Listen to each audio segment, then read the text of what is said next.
Bien, buenas noches para todos. Vamos a iniciar este espacio de formación en esta noche, pidiéndole a Dios para que nos ilumine y para que nos muestre siempre su grandeza, su poder y su hermosura en medio de nuestros días. ¿De acuerdo? Vamos a mirar un poco hoy lo que es la vida oculta o la vida que seguramente sabemos nosotros. Vivió Jesús en un momento de su historia, en un momento de su vida, vivió en el silencio, ¿no? Digámoslo así más bien, que es más interesante e importante tener en cuenta allí ese momento, ese tiempo de Jesús en medio de nuestros días. En el nombre del Padre, del Hijo y del Espíritu Santo. Amén. Bendito eres, Señor, te alabamos y te bendecimos, te damos gracias por esta noche, por este espacio que nos regala, Señor, para seguir formándonos a través de tu palabra, formándonos, Señor, en tu presencia y en tu gran amor. Ayúdanos, Señor, para que cada día podamos comprender y sobre todo podamos saber, Señor, lo necesario y lo urgente para nuestra vida. Que podamos nosotros reconocer, Señor, que en ti está nuestra fuerza y que tú eres nuestro Rey, nuestro Señor y Salvador, por los siglos de los siglos. Amén. El Espíritu de Dios está en este lugar. El Espíritu de Dios se mueve en este lugar. Está aquí para consolar. Está aquí para liberar. Está aquí para guiar. El Espíritu de Dios está aquí. Muévete en mí, oh Señor, toma mi mente y mi corazón, llena mi vida de tu amor. Muévete en mí, Dios Espíritu, muévete en mí. Muévete en mí, oh Señor, toma mi mente y mi corazón, llena mi vida de tu amor. Muévete en mí, Dios Espíritu, muévete en mí. Muévete en mí, Dios Espíritu, muévete en mí. Oh Espíritu Santo, que haces elocuente la lengua de los niños, instruye las nuestras. Haz descender sobre ellas vuestras bendiciones. Danos inteligencia para comprender tu palabra, memoria para retenerla, facilidad y abundancia de palabras para expresarnos bien. Ábrenos la entrada a la ciencia divina Jesucristo y dirige todos nuestros proyectos y que todos nuestros ideales lleguen a un feliz término por el mismo Cristo nuestro Señor. Amén. Los invito para que tomemos el Evangelio de San Mateo, en el capítulo 2, San Mateo capítulo 2, versículos 13 y siguientes. San Mateo capítulo 2, versículos 13 y siguientes. Para todos los que se van uniendo, una feliz noche. ¿Cómo están? ¿Cómo han pasado? Espero que todos estén bien, disfrutando este tiempo de aislamiento, cuarentena. Recuerden quedarnos en casa. Precisamente ahí encontramos también la gracia y la bendición de Dios en nuestros corazones. Muy bien, Mateo capítulo 2, versículos 13 y siguientes. Después que ellos se retiraron, el ángel del Señor se apareció en sueños a José y le dijo: levántate, toma contigo al niño y a su madre y huye a Egipto y estate allí hasta que yo te diga, porque Herodes va a buscar al niño para matarle. Él se levantó, tomó de noche al niño y a su madre y se retiró a Egipto, y estuvo allí hasta la muerte de Herodes, para que se cumpliera el oráculo del Señor por medio del profeta: de Egipto llamé a mi hijo. Entonces Herodes, al ver que había sido burlado por los magos, se enfureció terriblemente y envió a matar a todos los niños de Belén y de toda su comarca, de 2 años para abajo, según el tiempo que había preciado y precisado los magos. Entonces se cumplió el oráculo del profeta Jeremías: un clamor se ha oído en Ramá, mucho llanto y lamento. Es Raquel que llora a sus hijos y no quiere consolarse porque ya no existen. Muerto Herodes, el ángel del Señor se apareció en sueños a José en Egipto y le dijo: levántate, toma contigo al niño y a su madre y ponte en camino de la tierra de Israel, pues ya han muerto los que buscaban la vida del niño. Él se levantó, tomó consigo al niño y a su madre y entró en tierra de Israel. Pero al enterarse de que Arquelao reinaba Judea en lugar de su padre Herodes, tuvo miedo de ir allí y, avisado en sueños, se retiró a la región de Galilea y fue a vivir en una ciudad llamada Nazaret, para que se cumpliese el oráculo de los profetas: será llamado Nazareo.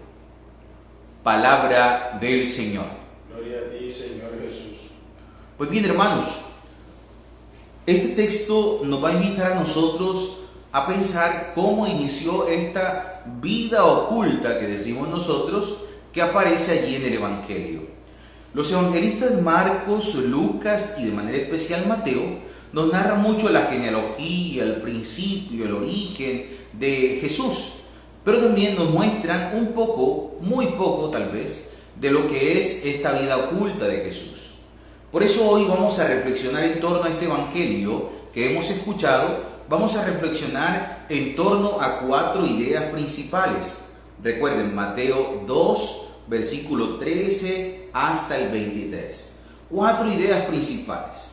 Lo primero, yo quiero que tengan claro la obediencia de José. Oigan, San José definitivamente para mí es, bendito sea Dios, es un padre ejemplar. Un padre prudente, obediente, casto y sobre todo amoroso. Es un padre que cuida de su familia. Por eso la primera realidad que quisiera que meditáramos hoy es la imagen de San José. San José, lo han escuchado ustedes en este texto, desde el versículo 13 al 23, encontramos nosotros que está allí.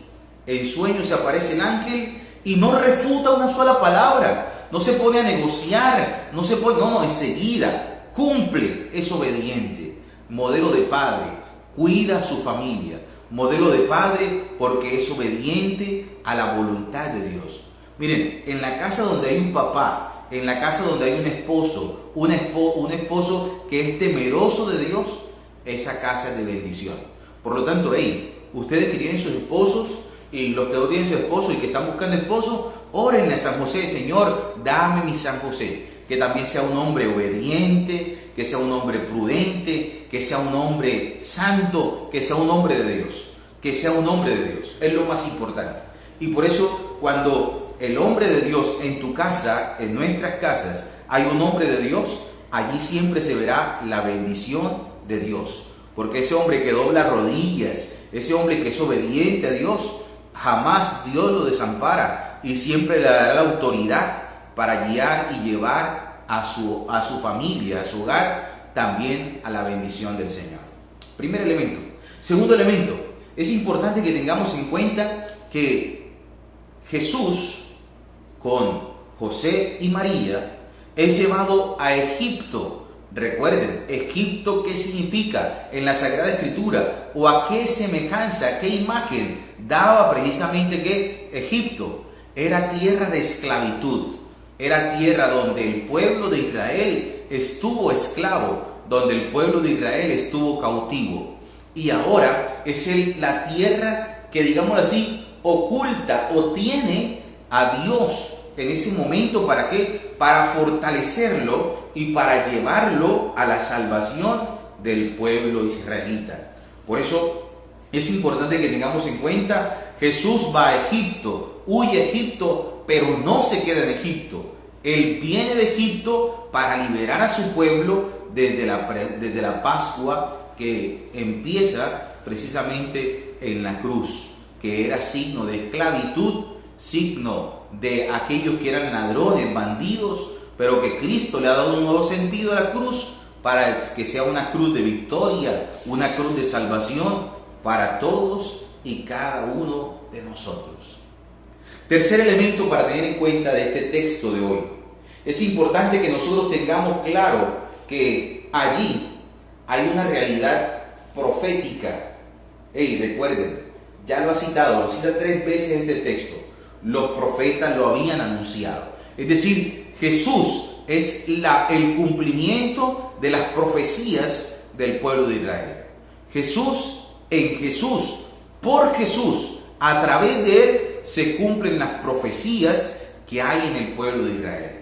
Por eso, la promesa de la salvación se da principalmente con Jesucristo el Señor. Hermano, ¿cuántas promesas esperas? Pues seguramente muchos esperan muchas promesas.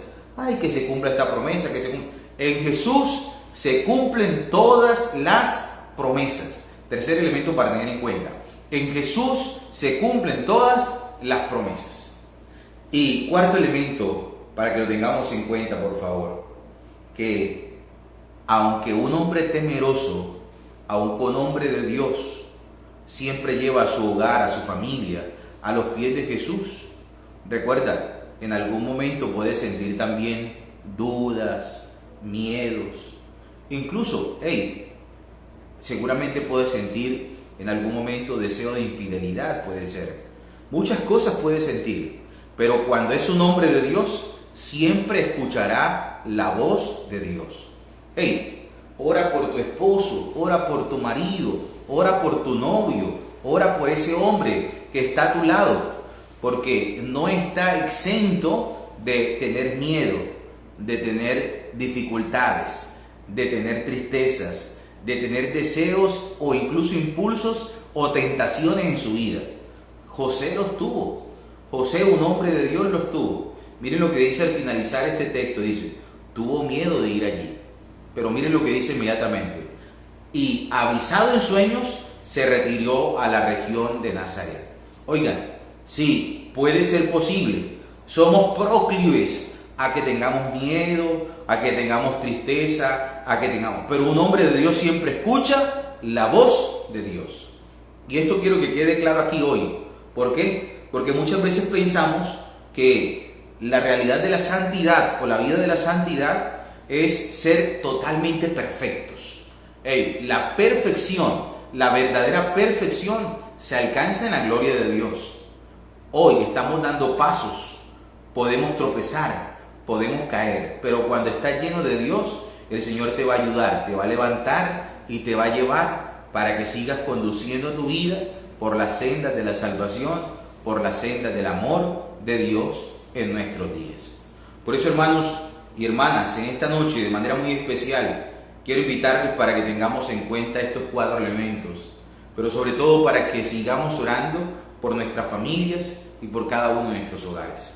Y por último, una ñapita de este texto, una ñapita aquí. Tengan en cuenta, por favor, que Jesús se llama Jesús de Nazaret o el Nazareno, no por el nazireato, que era una consagración, llamémoslo así.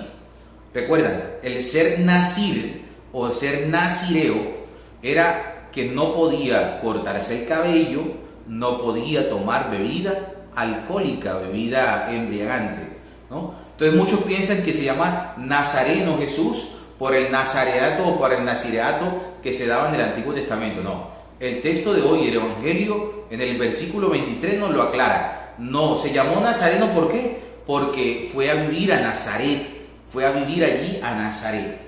Yo recuerdo mucho, y ustedes perdonen aquí quiera chicanearles un minutico, yo recuerdo mucho cuando fui a Tierra Santa, llegar a Nazaret es una experiencia muy importante.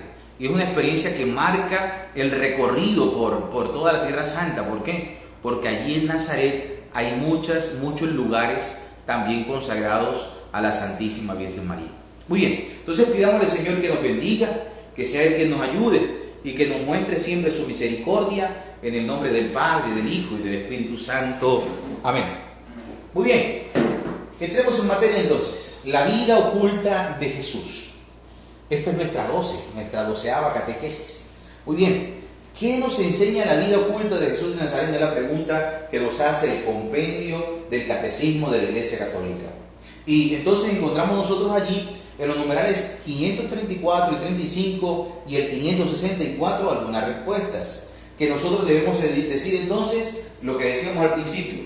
La vida oculta de Jesús es cuando Jesús permanece en silencio. ¿Para qué? Para dejarse formar, para dejarse tomar por la gracia y poder caminar en la presencia de su Padre Celestial. Oigan, y lo más importante, que esto también tiene que ser importante para nuestras familias, dejarnos moldear por papá y mamá. Seguramente hoy en día hay situaciones diferentes en las cuales no está papá o no está mamá, en las cuales seguramente hay otras realidades que no vamos a entrar en controversia hoy. Lo único cierto es que en la familia, en el seno del hogar, papá y mamá nos van forjando y nos van moldeando. ¿Para qué? Para luego asumir la vida que seguramente nos corresponde en la adultez como tal. Muy bien, hoy encontramos nosotros que hay algo principal que tendríamos que pensar. ¿Por qué en el credo no encontramos nosotros nada sobre la vida oculta de Jesús o sobre esa vida que está en silencio? Y tenemos que decir, hombre, porque el credo lo que hace es la manifestación de la realidad pública, de la revelación, mostrándonos la revelación profunda de Jesús, que es aquel que nos muestra el verdadero y único amor del Padre. Incluso podríamos pensar nosotros entonces, hay una realidad tácita en esta experiencia de la vida de Jesús. 33 años decimos nosotros que vivió Jesús. 30 años en la vida oculta, digámoslo así, 30 años, pero 3 años en la vida pública. Recuerden por favor que el número 3 significa ¿qué? Significa presencia de Dios. El número 10 significa bendición de Dios. 3 por 10 es 30. Es decir, en la bendición de Dios para su pueblo y que luego se manifiesta en 3 años de vida pública para la salvación universal. Recuerden que esto es importante tenerlo en cuenta. ¿Por qué? Porque anteriormente se pensaba que la única salvación era ¿para quién? Para el pueblo de Israel, para esa nación o esa tierra santa que nosotros recordamos. Incluso lo veíamos hoy, los que participaron en la Eucaristía, los que celebraron la Eucaristía, veíamos hoy en el Evangelio que Jesús incluso primero le dice a los discípulos, vayan solo a las ovejas descarriadas de Israel. Pero la vida pública total, en el Evangelio de Mateo también encontramos al final, vayan a todo el mundo. Es decir, ahora no es solamente una salvación nacional o una alianza nacional, sino que es una alianza universal para todos. Todos, tú y yo, todos estamos llamados ¿a qué? A vivir la salvación. Que todos se salven y lleguen al conocimiento de la verdad es el fin último del Evangelio. Muy bien, en esta noche vamos a participar o vamos a comprender 8 ideas principales de esta vida pública, de esta vida oculta de Jesús. Primero, la vida de Jesús es una continua enseñanza. Aquel ocultamiento o aquel silencio que se vive en la vida de Jesús está llena de ¿qué? De obediencia, de trabajo, de oración, de milagros, de su amor por los hombres y las mujeres, claro está, de la predicción por los más pequeños, la aceptación total del sacrificio en la cruz para la salvación del mundo, de todo cuanto hizo. Oigan, y a mí me encanta esta parte, ¿por qué? Porque es importante que nosotros tengamos en cuenta que esta vida de Jesús es una continua enseñanza. ¿Por qué? Porque lo aprendió con su papá José, porque lo aprendió con su mamá María. Y allí, en el hogar, me encanta pensar en todo lo que mi papá y mi mamá me enseñaron. Poquito, mucho, no sé, tal vez le faltó juguete conmigo, no sé, pero me enseñaron cosas, me ayudaron y hoy, gracias a ellos, seguramente puedo estar también con ustedes en esta comunidad y a través de estos medios poder llegar un poco más a sus casas. Entonces es importante eso. Segundo, el nacimiento de Jesús en Belén. Y ese nacimiento de Jesús en Belén de Judá, Dios nos muestra su grandísimo amor por nosotros, porque ha enviado a su Hijo para que nos salvara, para que tú y yo seamos salvos en su nombre y para que tú y yo crezcamos cada día en la gracia y en el amor de Dios. Jesús, el Rey de Reyes, el Señor de Señores, no nace en un palacio, ni a través de muchos adornos o muchas cosas. Dios nace en un humilde establo, y en ese humilde establo entonces empieza a forjarse lo que es un hogar. Recuerden que la palabra hogar viene de la palabra hoguera. hogar, donde se enciende el amor verdadero. Y esas lecciones de humildad, de pobreza, de sencillez, nosotros estamos llamados a seguirla. Muchas veces pensamos que para poder tener un hogar, una familia, tenemos que tener muchas cosas. Lo único que tenemos que tener dispuesto es el corazón para que reine el Rey de Reyes. Tercero, el gran acontecimiento de la Navidad, que lo encontramos allí en Lucas, en el capítulo 2, versículo 1 al 7. Y precisamente entonces encontramos nosotros que en esa realidad encontramos que es una situación de desplazamiento. El gran acontecimiento de la Navidad no es simplemente una fiesta, como seguramente nosotros lo tenemos en cuenta. Es una realidad humana, que hay que desplazarse, que hay que ir a lugares donde no nos recibe, que seguramente tendremos que pasar por situaciones y realidades difíciles. Nosotros tendríamos que incluso también replantearnos cómo estamos viviendo nosotros la Navidad, porque seguramente muchas veces nosotros hemos pensado que la Navidad es simplemente una fiesta, pero también tendríamos que pensar nosotros a cuántos en Navidad, en nuestras Navidades, hemos rechazado porque no tienen nada. Jesús, o más bien José y María, fueron rechazados, no había lugar para ellos. Tal vez en la Navidad tampoco hay lugar para muchos. Incluso puede ser que en nuestra Navidad no haya lugar para Dios, que hay lugar para tomar, que hay lugar para comer, que hay lugar para los regalos, que hay lugar para, no sé, para tantas cosas, para la natilla, el buñuelo, pero no hay lugar para Jesús. Nos puede pasar a nosotros también hoy. Por eso también tendríamos que pensar en esta realidad de la vida oculta. Tendríamos que pensar nosotros, verdaderamente tú y yo preparamos un lugar para Jesús en cada Navidad que celebramos. Cuarto, los misterios de la infancia de Jesús. Y entonces encontramos allí varios misterios. Ojo, que es importante que tengamos en cuenta. ¿Por qué? Porque eran realidades judías. ¿De acuerdo? Estos misterios.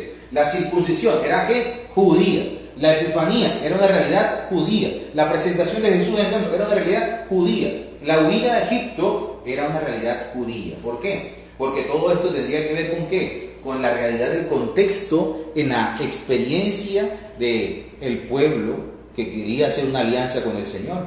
Y ahí estaba la circuncisión, que buscaba siempre una manifestación de Dios a través de hierofanías, a través de fanías. Y aquí ahora se da la epifanía, que es la manifestación de Jesús como el Mesías.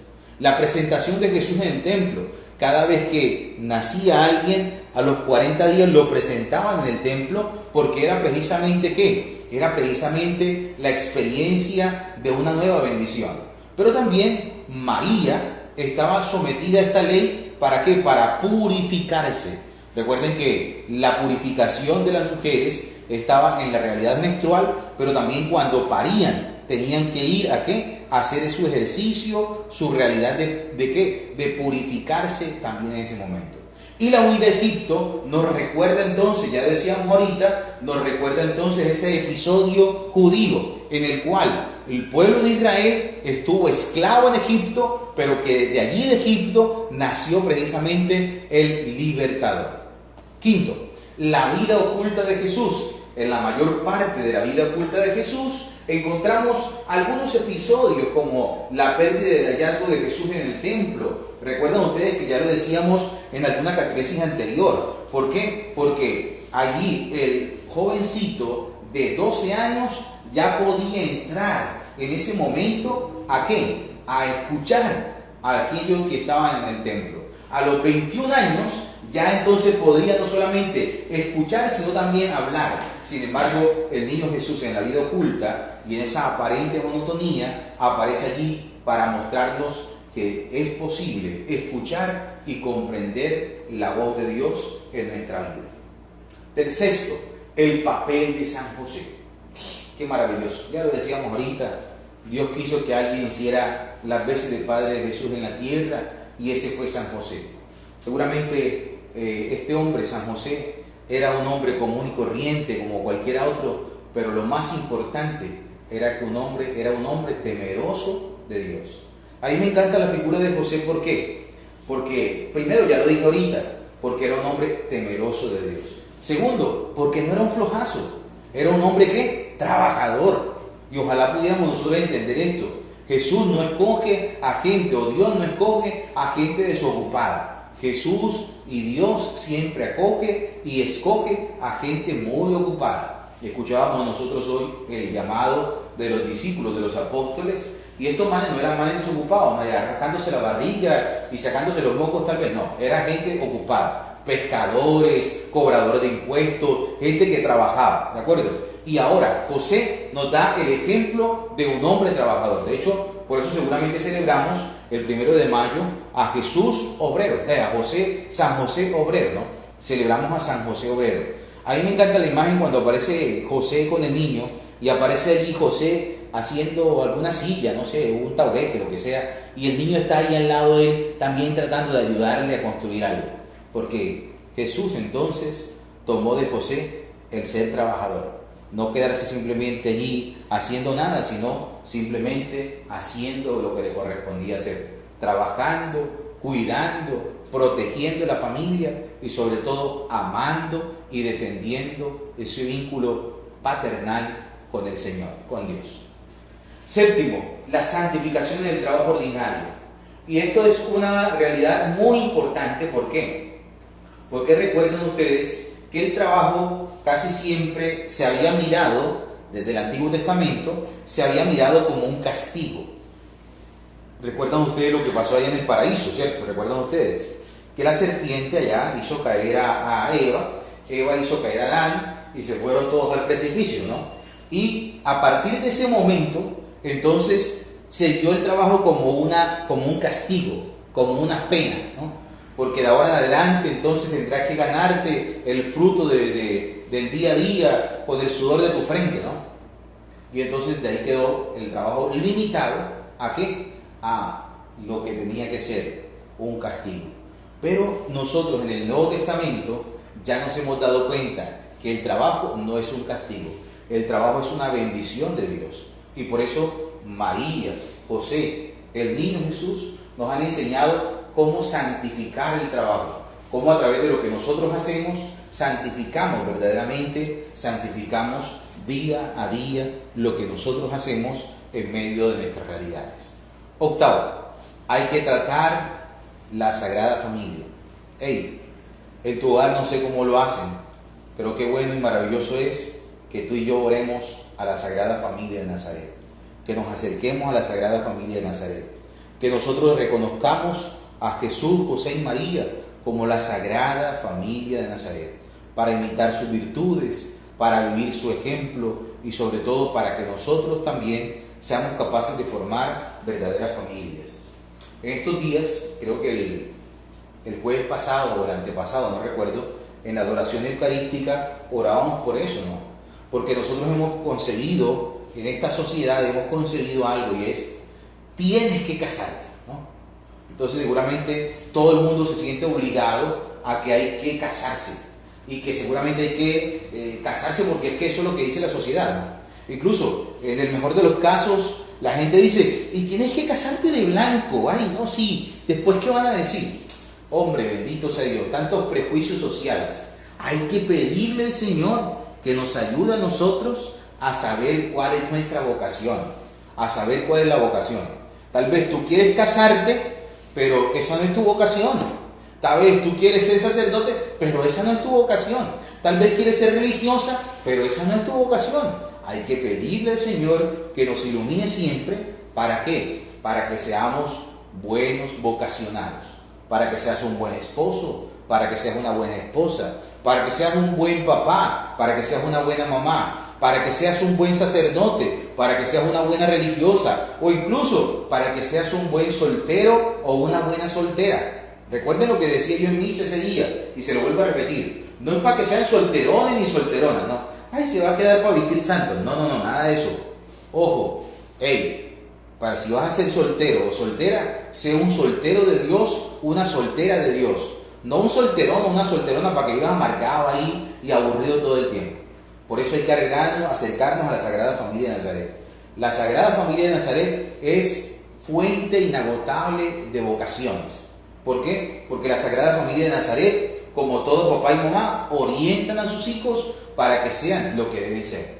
Entonces, Si tú en este momento estás en una realidad diciendo, hey, yo quiero ser mamá, quiero ser papá, yo quiero ser esposo, quiero ser esposa, órale al Señor, dile, Señor, que yo pueda ser un buen esposo como San José, que pueda ser una buena esposa como María, que pueda ser un buen papá como San José, que pueda ser una buena mamá como la Santísima Virgen María, que pueda ser un buen hijo como Jesús lo fue en Nazaret, que yo pueda verdaderamente cada día descubrir la voluntad del Padre Celestial en mi vida. Muy bien, estas 8 ideas principales, nos estamos pasando 2 minutos, ustedes perdonen. Vamos entonces a los propósitos de vida cristiana. 3 propósitos. Primero, leer la vida oculta de Jesús, tal como aparece en los evangelios. Recuerden, Mateo, Marcos, Lucas, son los evangelios sinópticos que de manera muy especial y particular nos presentan la vida oculta de Jesús.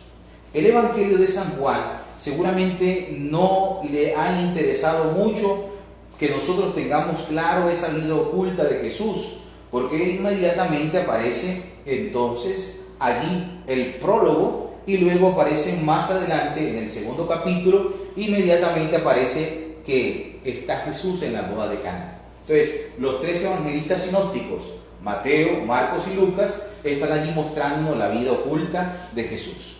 Segundo, piensa si estás aprovechando la vida de familia, de estudio, de trabajo, para vivir más cerca de Jesús, más cerca de Dios, para santificarte. ¿O qué estás haciendo? No sea simplemente allí, como diría el compadre Diomedes Díaz, no sea simplemente aquí arrastrando esta cadena tan fuerte hasta que mi pobre vida se acabe, ¿no? Vivir una vida amargado, aburrido, porque toca hacer muchas cosas, porque seguramente toca hacer esto otro, y tengo que trabajar para llevar la plata a la casa, y seguramente tengo allá, y entonces mejor me mato trabajando una semana, pero el fin de semana voy y me tomo los tragos, y entonces, hey, no, acuérdate, hey, tu vida es preciosa, no la desaproveches, no la desparrames así, vive la vida en Dios, vive la vida con Jesús siempre, y recuerda que tu meta es ser santo, santificar tu vida para que santifiques también tu familia. Y tercero, trata a San José como cabeza de la Sagrada Familia, junto con María y Jesús, para imitar sus virtudes en el hogar de Nazaret. Incluso podríamos proponernos para esta semana, de acuerdo a este propósito, pidamos la prudencia. Vamos a pedirle a San José prudencia para actuar con sabiduría, prudencia para hacer las cosas bien, prudencia para que todos nuestros días sean siempre en la bendición de Dios. Hermanos, nos hemos pasado 4 minutos, por favor perdónenos, pero sin embargo aquí están las enseñanzas. Pidámosle al Señor que nos ayude, que nos muestre siempre su misericordia. Espero que todo haya quedado claro. Si no, ya saben, pueden mandar allí las inquietudes, pueden mandar las preguntas, pidiéndole al Señor para que cada día nos ayude con su gracia. Bendito eres Dios, te alabamos y te bendecimos en esta noche. Y queremos colocarte, Señor, esta enseñanza para que la grabes en nuestra mente y en nuestro corazón. Ayúdanos, Señor, para que cada día, acudiendo a ti, a través de la Sagrada Familia de Nazaret, Jesús, María y José, cuides y protejas también nuestras familias y nuestros hogares, y siempre nos bendigas en el nombre del Padre, del Hijo y del Espíritu Santo. Amén. Hermanos, feliz noche, cuídense por favor, y que el Señor siempre les acompañe.